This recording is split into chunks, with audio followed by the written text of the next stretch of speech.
Unai Emery needed a big performance from his team in front of their own fans after the controversy in the aftermath of that 2-2 draw against Crystal Palace, with Granit Xhaka today left out of the entire squad.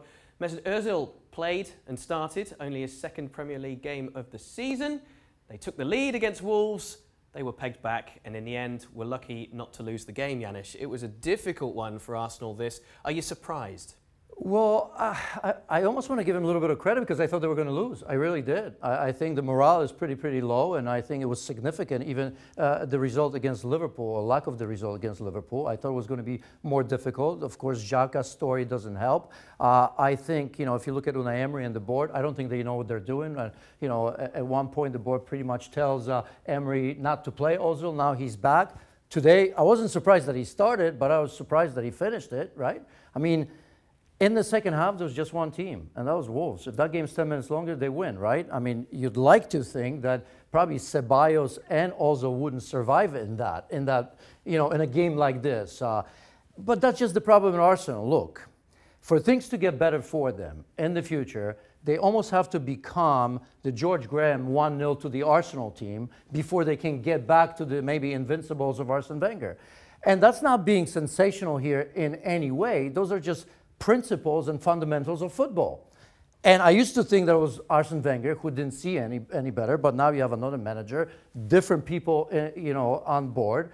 And here we are, we're looking at what I think an imposter in Mustafi, an imposter in David Luiz, in terms of them being defenders, right?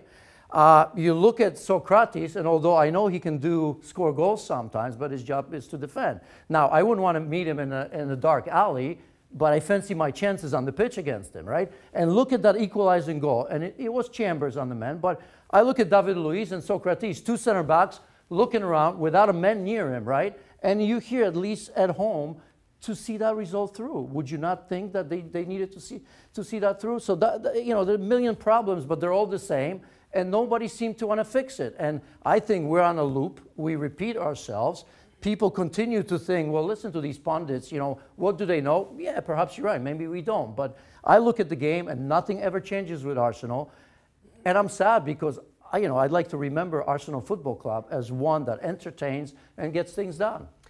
When you talk about George Graham era, Arsene Wenger era, the defending and then the attacking sublime efforts of that wonderful, invincible side, they're not good enough right now to do what George Graham did and win games 1-0 like that. They're not good enough to play like Arsene Wenger's team did.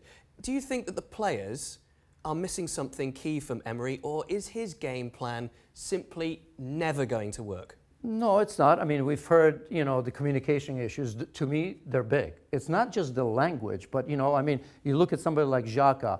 I mean, your captain is an extension of you, right? So what happened there, he's right. He probably shouldn't have said anything or shouldn't have done what he's done. But I think Unai Emery threw him under the bus because he should have said he was wrong. And immediately after that, Unai Emery says, but he's my captain. I can understand in the heat of the moment. That didn't come out right away. That came out the day or after.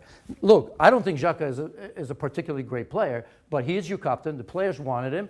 He becomes that. So I felt for Xhaka to some degree because I didn't think he needed to do what he's done. I also didn't think that supporters should have treated him that way. But to me, it doesn't look like there's anything new, right? When you look at the manager, Unai Emery, he was supposed to be pressing. They're not pressing. He was supposed to be organized. I don't think that team is organized. He likes to play out of the back and take a lot of risk. Arsenal is not a team that should take risks with the likes of Mustafi, Socrates, and David Luiz, and some young players they're about, right? I look at that midfield. You tell me, Guendouzi, I kind of like him, but he scares me. He's as erratic. I mean, he's all over the shop. He's here, there, and everywhere. And somebody needs to rein him in because I think he does have talent. So we could go position by position. And I think in the end, we would come out that the balance we've talked about isn't there because I don't expect them to be George Graham's team, nor do I expect them to be the invincibles of Wenger. But I'd like them to be in the middle, and I think they'll be good and they'll be fine. They're neither here or there at the moment. Will the board take the decision to get rid of him? It seems like you and I are firing every manager around Europe these days because that's our job, of course. not sure Yeah, it's our job. I would be shocked if he lost the season, yes. Okay, we'll see if there's some decisive action taken in the wake of another disappointing result for Arsenal. The fans left before the final whistle, or a large number of them. Wolves take a point. It could have been worse, though. Arsenal falling away in terms of distance from the top four. Another opportunity missed here in front of their own fans.